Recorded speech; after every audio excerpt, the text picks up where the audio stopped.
রাশিয়ার কৌশলগত সামরিক প্রস্তুতি নিয়ে আবারও উত্তেজনা ছড়িয়েছে ইউরোপ জুড়ে। বাল্টিক সাগরের আকাশে রুশ বোমারু যুদ্ধবিমানের টহলের মধ্য দিয়ে শুরু হয়েছে নতুন এক পারমাণবিক মহড়ার প্রস্তুতি।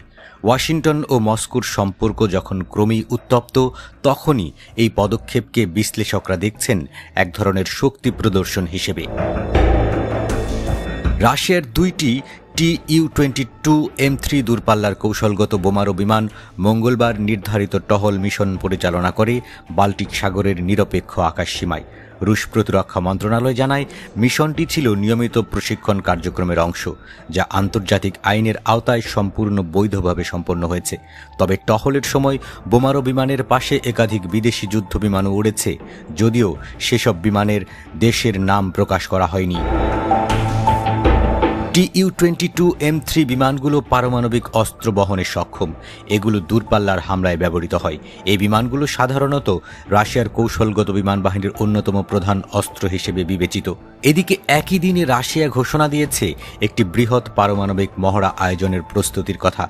এমন এক সময়েই এই ঘোষণা এলো যখন যুক্তরাষ্ট্র জানিয়েছে, ইউক্রেন যুদ্ধ ইস্যুতে প্রেসিডেন্ট ভ্লাদিমির পুতিন, মার্কিন প্রেসিডেন্ট ডোনাল্ড ট্রাম্পের নির্ধারিত দ্বিতীয় শীর্ষ বৈঠক অনির্দিষ্টকালের জন্য স্থগিত করা হয়েছে।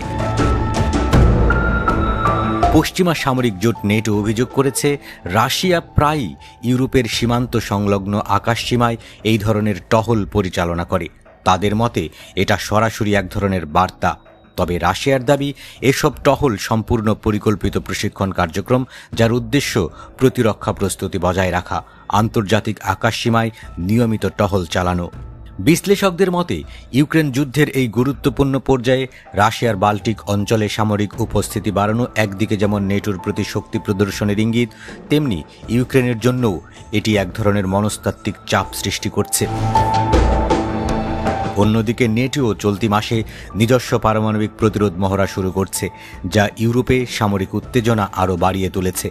সামরিক বিশ্লেষকরা বলছেন, পুতিনের এই পদক্ষেপ পশ্চিমা মিত্রদের উদ্দেশ্যে একটি কৌশলগত বার্তা। রাশিয়া এখনও তার পারমাণবিক সক্ষমতা ও প্রতিরক্ষা প্রস্তুতি অক্ষুণ্ণ রেখেছে।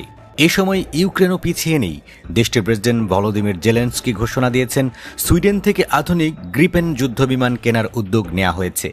সুইডেনের প্রতিরক্ষা মন্ত্রণালয় জানিয়েছে, দুই দেশের মধ্যে ইতিমধ্যে একটি প্রাথমিক চুক্তিপত্রে সই হয়েছে। জেলেনস্কি বলেন, আমাদের আকাশ প্রতিরক্ষা এখন সবচেয়ে গুরুত্বপূর্ণ বিষয়। সুইডেনের সহযোগিতা ইউক্রেনীয় পাইলটদের সক্ষমতা আরও বাড়াবে এবং রাশিয়ার আগ্রাসনের জবাবে আকাশে আমাদের নিয়ন্ত্রণ শক্তিশালী করবে। ইউরোপের আকাশে রুশ বোমারু বিমান, পারমাণবিক মহড়ার প্রস্তুতি, নেটো ও ইউক্রেনের পাল্টা পদক্ষেপ, সব মিলিয়ে নতুন করে উত্তেজনা তৈরি হয়েছে বৈশ্বিক কূটনৈতিক অঙ্গনে।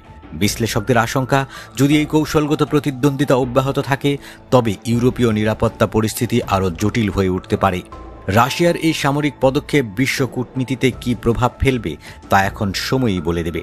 তবে একটি বিষয় স্পষ্ট, আকাশে টহল আর মহড়ার মধ্য দিয়ে নতুন এক শীতল যুদ্ধের ছায়া যেন ফের ভর করছে ইউরোপের আকাশে।